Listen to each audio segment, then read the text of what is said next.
बिस्मिल्लाहिर्रहमानिर्रहीम अस्सलाम वालेकुम। तो आज की इस वीडियो में हम एक और आज हम मैं जो सीसीएम की तरफ से हैं, आज हम उनसे कुछ सवालात पूछने वाले हैं earth the history of our home in a world के बारे में। तो फिर चलिए शुरू करते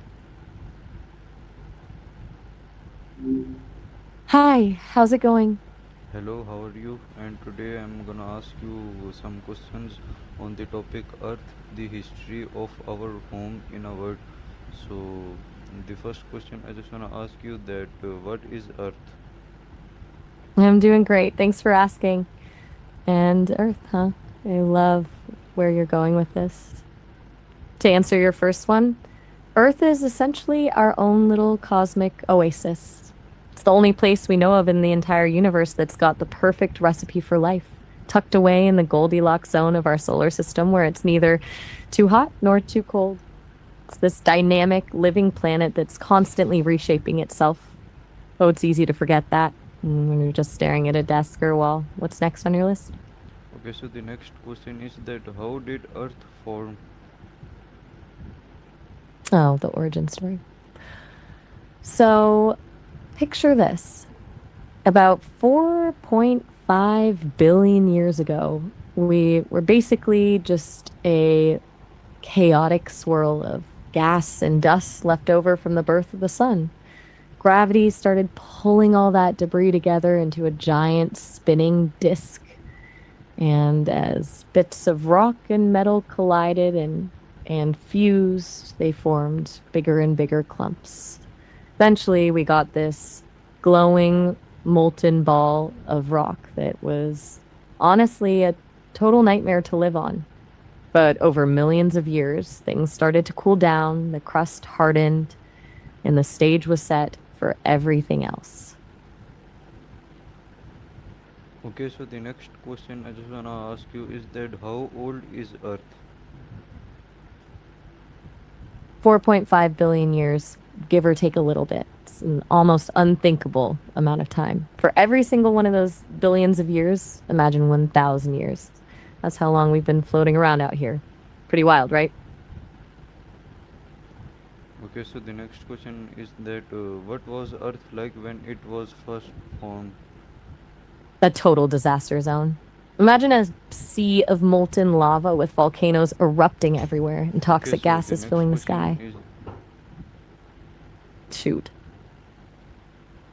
okay, so the next question is that how did Earth got its name? That's the interesting thing about Earth. It's actually the only planet in our solar system that isn't named after a Greek or Roman god. Most people think it comes from the Old English word ortha or the German Erde, both of which basically just mean ground. It's a very literal name, almost like naming a dog dog. What's next on your list? Okay, so the next question is that why is Earth called as the blue planet? This is all about the water. About 70% of the surface is covered by oceans. And when astronauts first looked back from space, that deep, vibrant blue was the most striking thing about us. It makes the Earth look like this fragile, glowing marble floating in the blackness of space. It's a pretty beautiful perspective, honestly. What else you got? So what are the main layers of Earth? Think of it like a giant cosmic onion. It's got four main layers. You've got the crust, which is the thin, rocky skin we actually live on, and then the mantle, a massive layer of hot, semi solid rock that's slowly churning underneath us. Then you get to the outer core, which is actually liquid iron and nickel. And finally, the inner core, a solid ball of the same stuff that's under so much pressure it stays solid despite being nearly as hot as the surface of the sun. It's basically a high pressure cooker down there, and that's actually what creates the magnetic field that keeps us from being fried by solar radiation. What is Earth crust made up of? That thin outer layer is mostly just a mix of oxygen, silicon, aluminium, and iron.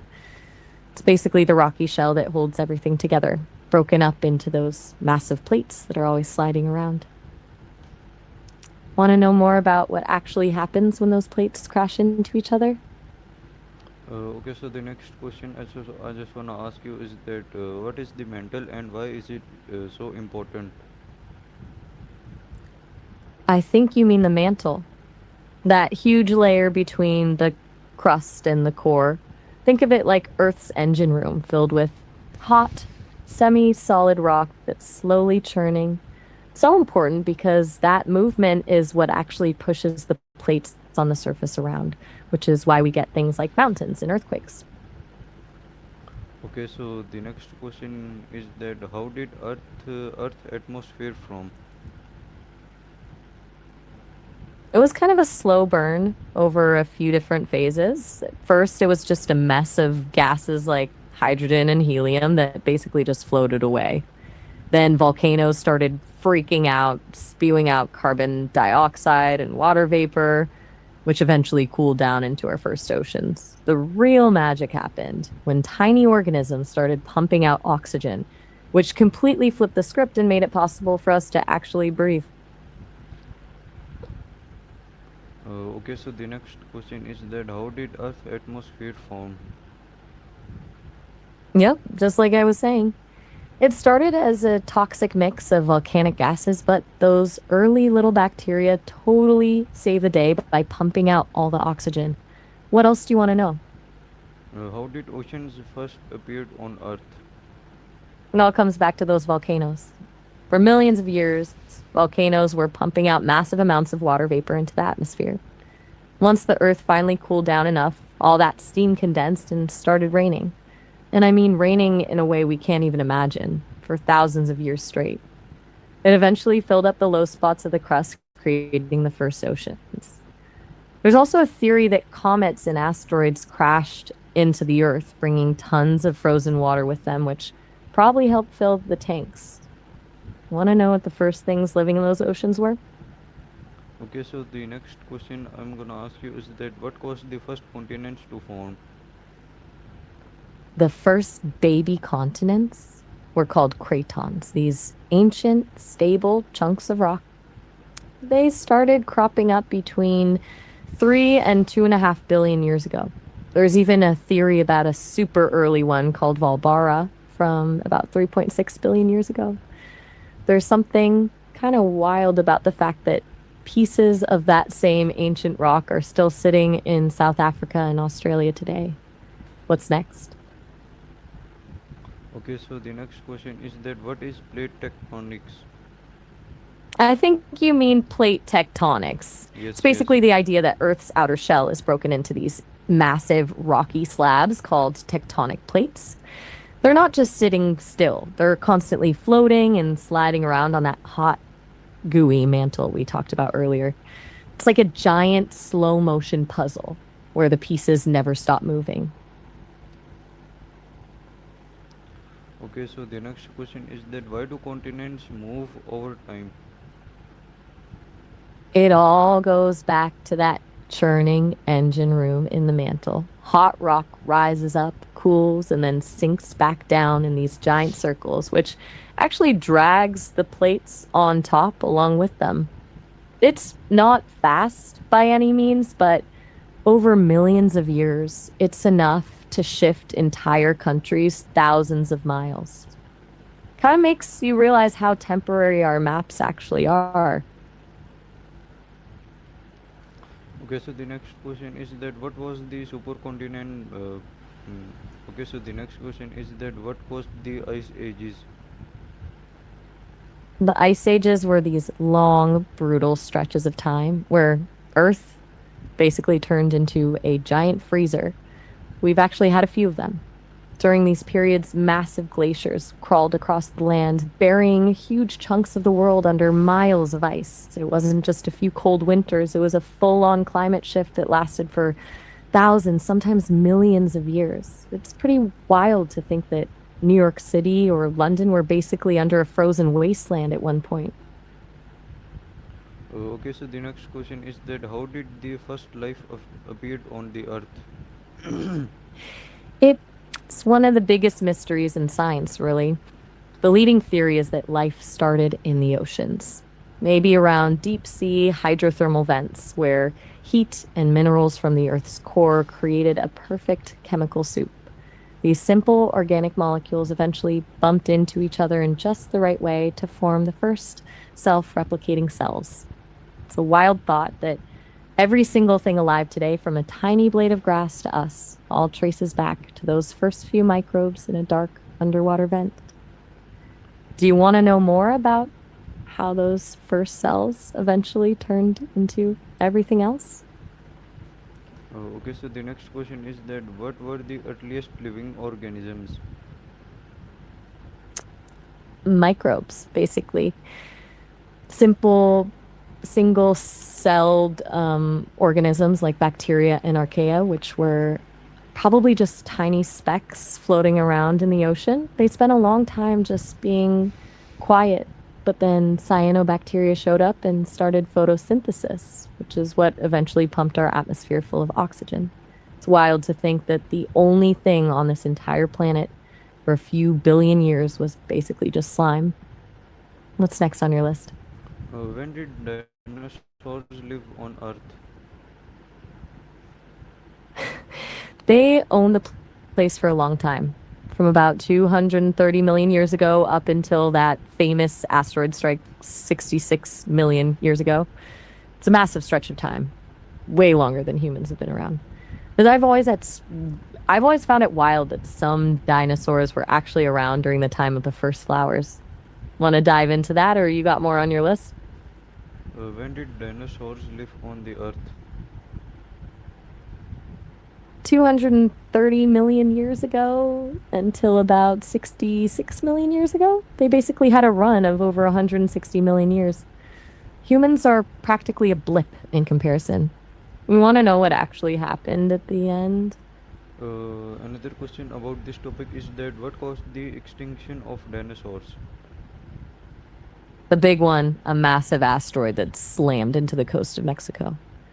It wasn't just the impact itself, though, that was catastrophic. It kicked up so much dust and sulfur that the sun was blocked out for years. The plants died. The food chain collapsed, and the dinosaurs just couldn't keep up with the cold.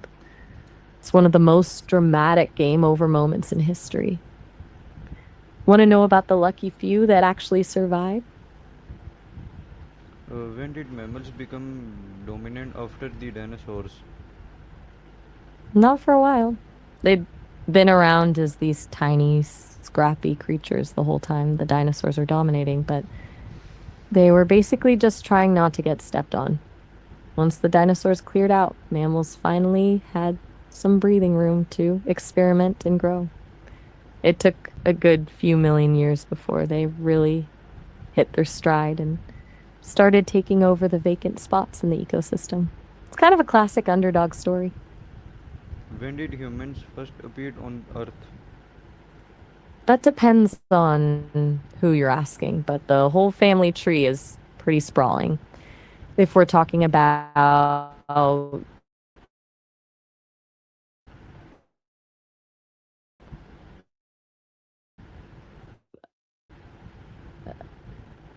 like if you count our early ancestors like Australopithecus, we're looking at closer to 4 million years ago.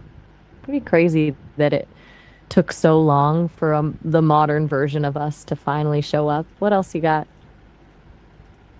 Okay, so the next question is that one last and final question I'm gonna ask you is that what lessons can we learn from Earth's long history? Saving the best for last. The biggest one has to be resilience.